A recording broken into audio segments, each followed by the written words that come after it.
"My son deserves better than someone from the gutter," William Harrington said, his voice calm and cruel, slicing through crystal clinks and polite laughter like a blade.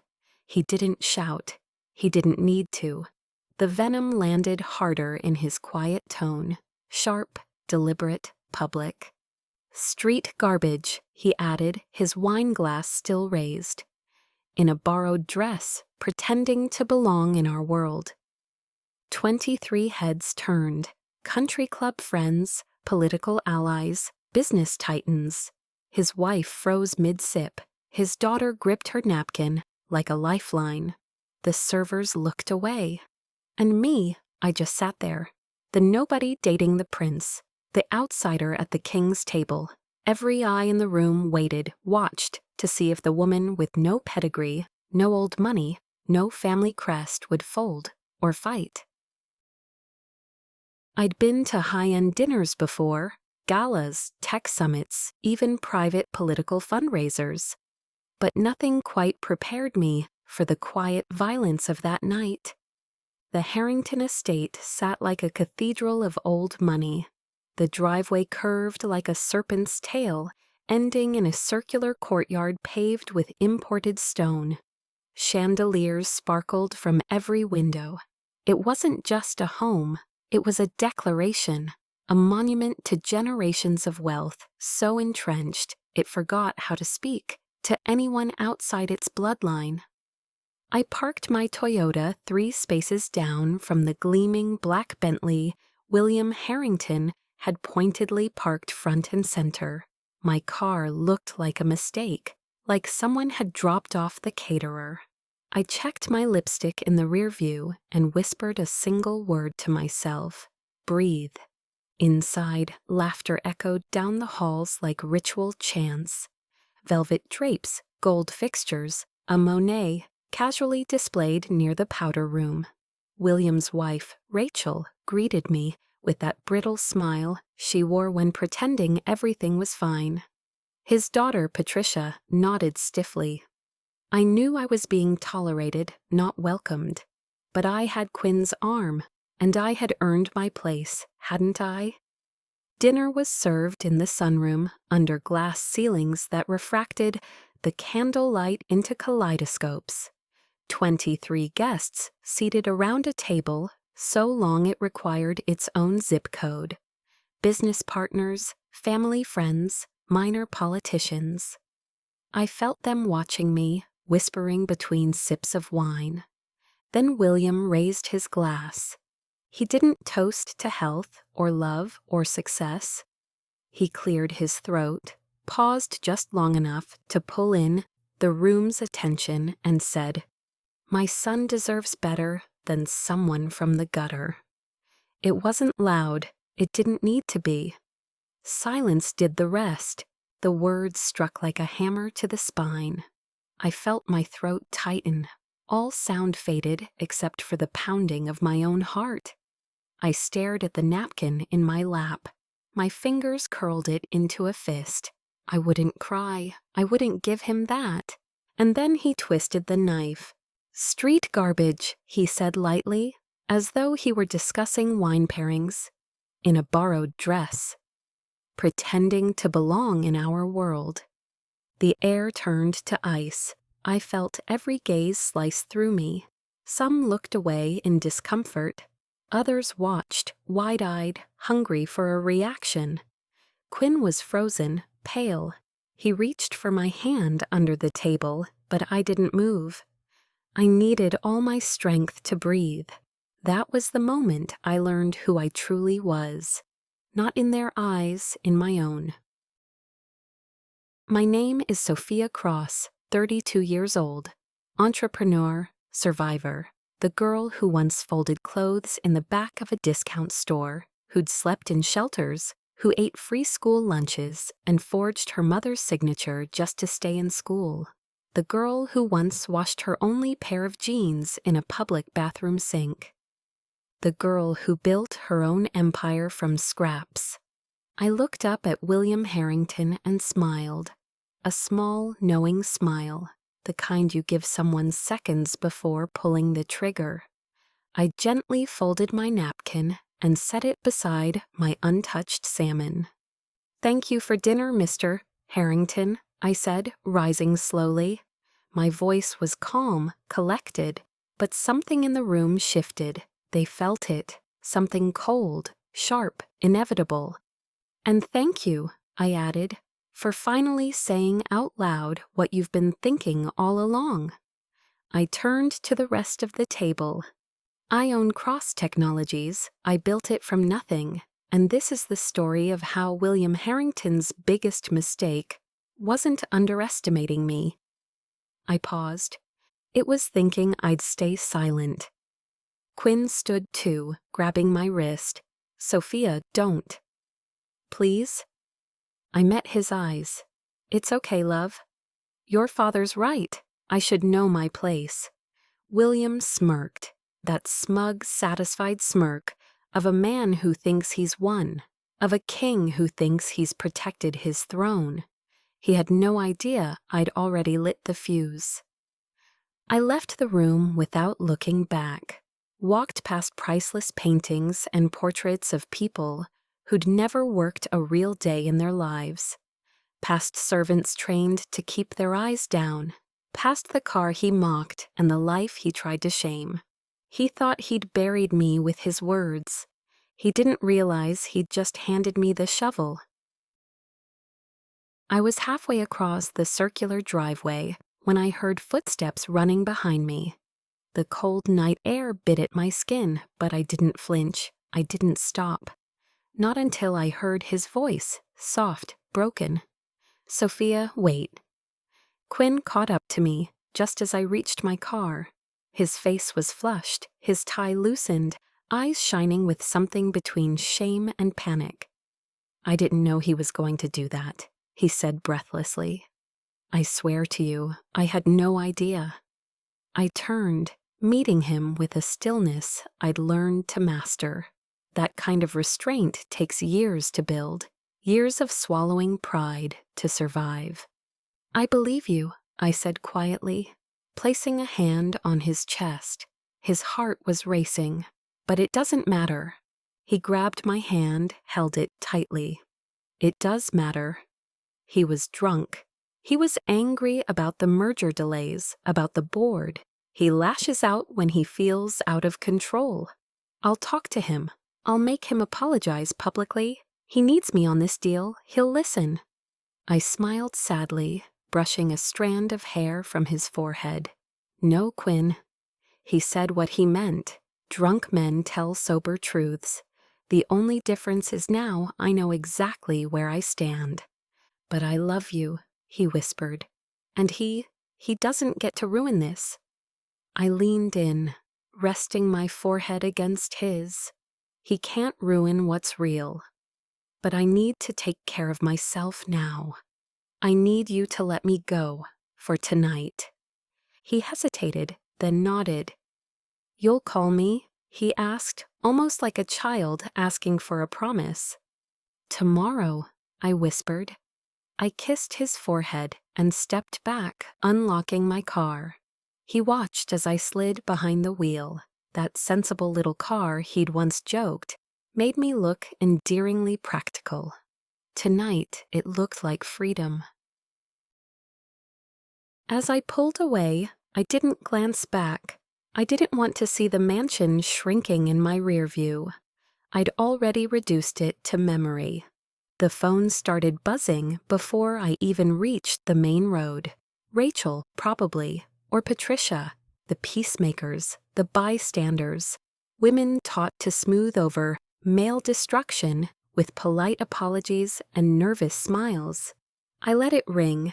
There were more important calls to make. My mind had already shifted. I wasn't the hurt girlfriend anymore. I was the strategist again. The founder, the woman who'd learned to survive by turning humiliation into leverage. They wanted to remind me of my place. What they didn't realize was I'd already left it years ago. And now they were standing on land that I owned, and the ground was about to move. The highway was mostly empty as I merged into the left lane, the city rising in the distance like a wall of light. My phone buzzed again, 6th time in 10 minutes. I didn't look. I didn't need to. Some people reach for comfort after public humiliation. I reached for power. I tapped my steering wheel and said calmly, "Call Danielle." 2 rings. Then her voice came through, alert as ever. "Miss Cross? Is everything all right?" Danielle had worked with me for 6 years. She was the only person who called me Miss Cross, even when we were sitting in sweatpants reviewing financials at midnight. She was my eyes, my armor, and my emergency brake. She could read my moods like a script. "I need you to cancel the Harrington merger, tonight, effective immediately." There was a pause, tight, controlled silence. "Ma'am, we're scheduled to sign contracts Monday morning. Legal has already approved. Due diligence is complete. The board—" "I'm aware of all that," I said, steady and cold. "Cancel it anyway. The termination fees will be substantial." "I don't care." Another pause. Then her voice shifted. "What happened?" "He called me garbage," I said flatly. In front of 24 people, referred to my background like it was a disease. I let the weight of it sit in the air between us. Danielle didn't say, "I'm sorry." She knew better. Instead, I heard the soft tapping of her keyboard through the speaker. The sound was as comforting as a heartbeat. "Termination letter will go out tonight. I'll cite irreconcilable cultural misalignment and strategic misalignment of long-term visions. Want me to prepare a press leak?" "Not yet." "Let him read the letter first, then we let the world know." "With pleasure, Miss Cross," she said, and for the first time in years, she didn't sound strictly professional. She sounded angry.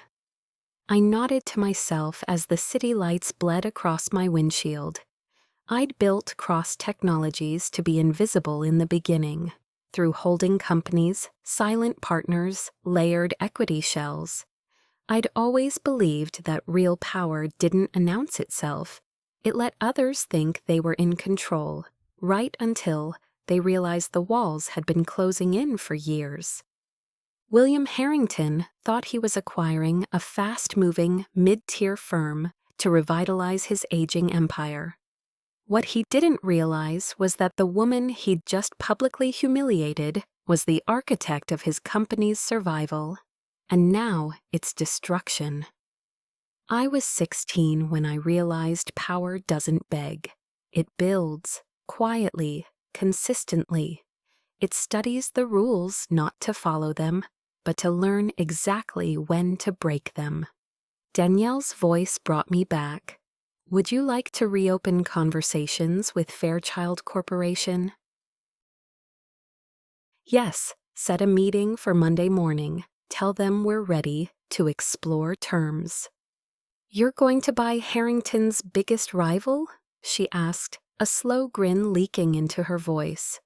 "Why not?" I replied. "Garbage sticks together, right?" The silence that followed was different this time, no longer hesitation, just awe. "I'll draw up everything." "Anything else?" I thought for a moment. The ache in my chest wasn't pain anymore. It was fuel. "Make sure the Harrington board receives a courtesy copy. Let's not give William a chance to spin the narrative. He'll wake up to reality." I hung up and drove the rest of the way home in silence, passing through the city's arteries, neon signs flickering in the mist. I wasn't just leaving that dinner, I was walking out of a chapter, one where I'd spent too much time trying to prove I belonged in rooms like that, one where I tolerated small slights disguised as jokes, one where love made me softer than I could afford to be. No more. By the time I pulled into my building's garage, I'd already drafted the new terms in my head. By the time I stepped into my penthouse and poured a scotch, the first emails were hitting inboxes in legal departments across the city. William Harrington thought he'd broken me, but he hadn't cracked anything. He'd just opened the door, and I had every intention of walking through it, with fire in my hands. By morning, the storm had started. Danielle texted me before sunrise. Notice sent to Harrington Legal at 2:17 a.m. Confirmed receipt. PR teams on standby. Financial press likely to pick it up by noon. I was still in my robe, sipping black coffee on the balcony, watching the city turn gold under the early light. For once, it was quiet, not peaceful. Peace implies safety. This was the quiet before the next move, and I already knew where my queen would land. At 7:43 a.m., my phone rang. Martin Keating, CFO of Harrington Industries. I let it ring twice before answering. "Martin," I greeted, voice smooth. "Sophia, good morning. Sorry to call so early, but we received something unexpected from your legal team overnight. A termination notice?" "No mistake," I said. There was a pause so long I could hear the hum of his desk lamp. "But this merger is days from closing. Everything's aligned. The board dash. Should have thought about that before your CEO called me gutter trash in front of half your stakeholders." He sucked in a breath. I didn't know anything about that." "Then ask him," I replied, calm but sharp.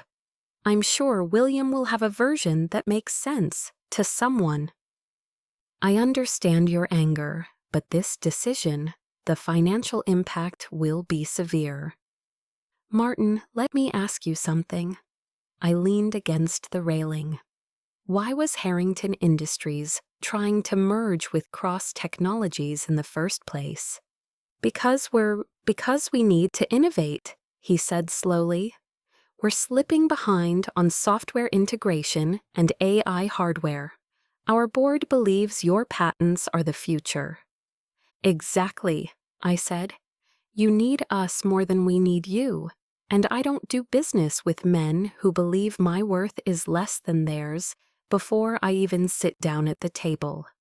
More silence, then quietly, "This could destroy us." "Maybe it should," I replied, and hung up. By 11:08 a.m., Bloomberg ran the headline, "Cross Technologies terminates $2 billion merger with Harrington Industries. Sources cite values misalignment." Within the hour, every major financial outlet had picked it up. I didn't have to give interviews. The silence of my public statement was loud enough, strategic. I'd handed the world a puzzle and made sure William Harrington was the missing piece. Danielle called again. "Harrington's PR is spiraling. They haven't issued a statement yet. I think William's trying to get a handle on it personally." "He can't," I replied. "He lost the handle last night. All he's holding now is the blade." She chuckled under her breath. "There's more. He's downstairs, in the lobby. Been there for 20 minutes. Security says he's demanding to see you." "Is he alone?" "Just a driver." "He's pacing like a man whose kingdom is on fire." I closed my laptop, still warm from the spreadsheet I'd been reviewing. Send him to conference room C. The uncomfortable one? Exactly. How long should he wait? I took another slow sip of my coffee. 30 minutes. Danielle laughed. "I'll prep it now." By the time I walked into the room, William Harrington looked like a man cut in half. His perfectly parted hair was mussed, his tie loose, and his eyes wild with confusion and fear. He was no longer a king, just a man desperate to salvage the empire he thought could never fall. And I was the storm he never saw coming. William Harrington stood the moment I walked in, as if rising gave him some form of authority, but it didn't, not anymore. His expensive suit clung awkwardly to him now, rumpled and sweat-stained. He looked like a man who had woken up in someone else's life, one that was quickly slipping through his fingers. "Sophia," he began, his voice unsteady, "thank you for seeing me." I didn't offer a handshake. I sat across from him, legs crossed, hands calm on the table. "You have 5 minutes." He blinked. "I deserve that." "You deserve nothing," I said evenly. 5 minutes is generosity. "Use it." He ran a hand through his graying hair. "I owe you an apology." My words last night. They were out of line. I was drunk, tired. It wasn't personal. "Everything becomes personal when you make it so," I said, my voice ice. "You humiliated me. In your home, at your table, in front of your son, and in front of half the people your company does business with." He shifted in his chair. "It was a mistake." "No," I corrected him. "It was honesty." Drunk men tell truths they normally keep behind smiles. You finally said what you've always thought, that I don't belong, that success, respect, worth, they're things that should be inherited, not earned. His jaw tightened, but he didn't deny it. "What do you want?" he asked finally. "An apology? A press statement? I'll make one. Hell, I'll grovel if I have to. But the merger must proceed. You know it makes sense." "Tell me why it makes sense," I replied. "And don't say business. I want to hear your reason." He blinked, confused by the shift. "Because our company is behind. We need your patents, your AI edge, your agile infrastructure. Without this, we won't stay competitive." "And why do you think Cross Technologies has those things?" I asked. He opened his mouth, closed it, finally muttered, "Because you're good at what you do." "No," I said quietly, leaning forward. "Because I remember what it's like to be poor. To be dismissed, to be invisible. Every product I built, every team I led, every executive I promoted. I made sure it was rooted in value, not vanity. You built a company to protect your name. I built mine to protect people like me, from people like you." William said nothing. I stood and walked to the window, letting the silence soak between us. "You had your legal team dig into my past. You found the shelters, the waitressing jobs, the community college scholarships. You found my weakest chapters and thought you understood the whole story." I turned back to him. "But you stopped reading too soon." His eyes flickered. "You never looked at where I was going, only where I came from. That's why you lost before you even sat at the negotiating table." He stood now, defiant despite everything. "You're going to let your pride kill a deal that could change the future of both our companies?" "No," I said. "Your pride killed it. I'm just making sure the autopsy report is accurate." He stepped closer, his voice low and urgent. "You do this and you take everything from me. Everything I built, gone. My board's already nervous. My investors are asking questions. Without you, I won't survive the quarter." I didn't blink. "Then maybe you shouldn't." He stared at me like I was a stranger. "You're not the girl I thought you were," he whispered. "No," I replied. "I'm much worse. I'm the woman who waited in the shadows for a seat at the table, only to realize I could build my own table, one you'd never be invited to." He swallowed hard. "And what about Quinn?" The air in the room shifted. "You're going to destroy the company his name is attached to? His inheritance?" I paused, hand resting on the chair. Quinn doesn't need an inheritance. He has talent, vision, heart. He can build something from the ground up, just like I did. He'll never forgive you. Maybe not, I admitted, but at least he'll know I have boundaries that even love can't erase. William's voice dropped to a whisper. You would do all this over a few cruel words? No, I said. I'm doing this because those words told me the truth about who you are and about what your company represents. You think this is revenge. It's not. This is clarity. I walked toward the door and stopped. Tell your board the deal is gone, not because of emotion, but because the cultural rot starts at the top, and no amount of money can sanitize that. His voice followed me to the door. You're not the only one with power, Sophia. I turned back once. No, but I'm the only one in this room who knows how to use it without a last name to hide behind. I left him in that cold, sterile room, his silence louder than any closing bell. When I returned to my office, Danielle was waiting outside the door, her eyes sharp, voice soft. He's still here, she said. I didn't need to ask who. In your private office? Been about an hour. I brought him coffee and tissues. Her tone was measured, but her eyes searched my face for any sign of hesitation. I gave her a slight nod. It's all right. Inside, the blinds were half drawn, and the room smelled faintly of espresso and paper. Quinn sat curled in my chair, legs tucked under him, a forgotten coffee cup on the side table, his phone face down beside it. His eyes were red but dry now, the way eyes get when there are no more tears left, just clarity. He looked up when I entered. Hi, he said softly. Hi, I answered, closing the door behind me. There was a long moment of silence before he stood and walked over, standing between my knees where I had perched on the edge of the desk. I saw everything, he said. Danielle let me watch from the conference feed. I heard what you told him. I studied his face, his father's jawline, his mother's soft eyes.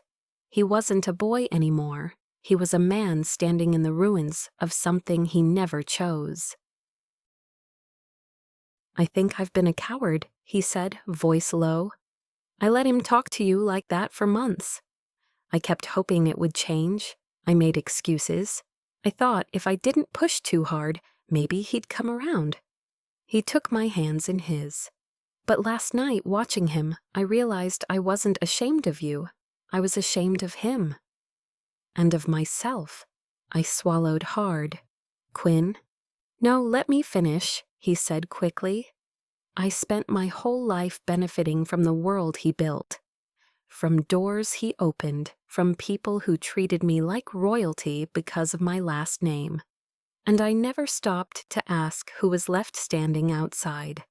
He paused, breath shaky. But I'm asking now. What are you saying? I whispered.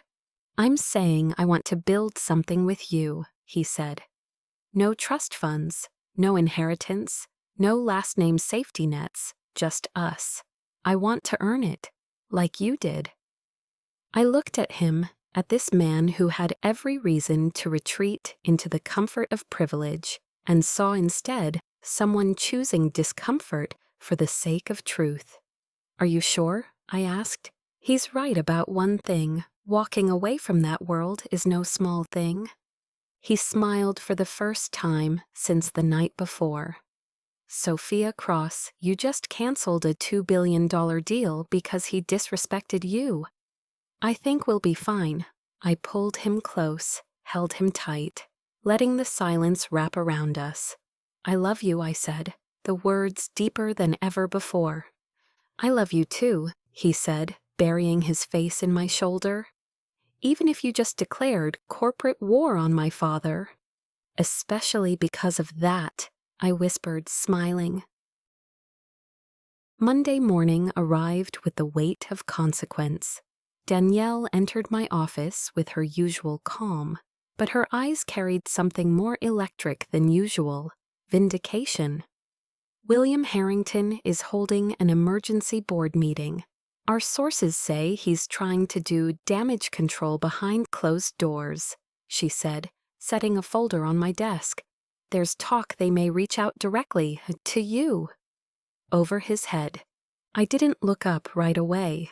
I was still reviewing our proposal to Fairchild Corporation, whose CEO had already requested a Monday morning meeting. Timing, as they say, was everything. If they call, I said, flipping the page, tell them Cross Technologies is open to revisiting the merger, but only under new leadership. I looked up. Emphasis on new. Danielle grinned, already drafted the talking points. She paused, then added, Quinn's still here. He's been fielding calls from former Harrington execs all morning. Some are asking if there's a place for them under our umbrella. Good, I said. Let them ask. We'll see who has integrity and who's just scrambling to keep their salary. 48 hours later, the Harrington board voted. William Harrington was removed as CEO in a closed-door session. The press had a field day. Phrases like boardroom bloodbath and dynasty undone flooded headlines. I made no statements. I didn't need to. The silence of a woman whose power speaks for itself is louder than any press release. By Tuesday afternoon, Cross Technologies announced a new merger with the restructured Harrington Industries. Minus William, minus his cronies, and with strict cultural audits written into every clause. On Wednesday, Quinn declined his father's last desperate offer, funding to launch a competing firm. Instead, he joined Cross Technologies as our new head of strategic development. And by Thursday, William Harrington learned the most expensive lesson of his life. Never call someone garbage unless you're prepared to be thrown out with it. 6 months later, Quinn and I were engaged. We planned a small ceremony in a town no one from the Harrington's social circle could find on a map. Rachel, his mother, called every week now, no longer to smooth things over, but to start over truthfully, without performance, without fear. We never saw William again. Sometimes, late at night, I'd sit on that same balcony with a drink in hand and look out over the city, the lights blinking like tiny trophies. I'd think about the girl I used to be, the one who slept in the back of an '89 Civic, who taped her shoes together for interviews, who once cried over a $12 overdraft fee. That girl never dreamed of revenge. She only wanted safety.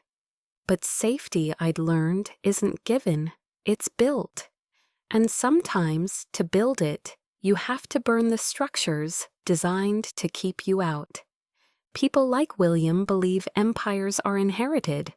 But mine rose from concrete, from hunger, from rage, carefully folded into resolve. Theirs were dynasties, mine was a weapon. This story didn't end with a kiss or a proposal, though I got both. It ended with truth, with proof, with every person in that dining room realizing that the woman they dismissed had written their ending long before they knew the game had even started. And to anyone else out there watching, wondering if dignity is worth more than legacy, let me offer this. It is. Because legacy can be taken, but dignity, when you defend it with everything you are, it takes empires with it. If you've ever been underestimated, disrespected, or told you don't belong, this story was for you. Don't forget to like, subscribe, and share this with someone who needs a reminder. Real power doesn't need permission. It just walks in and takes its seat.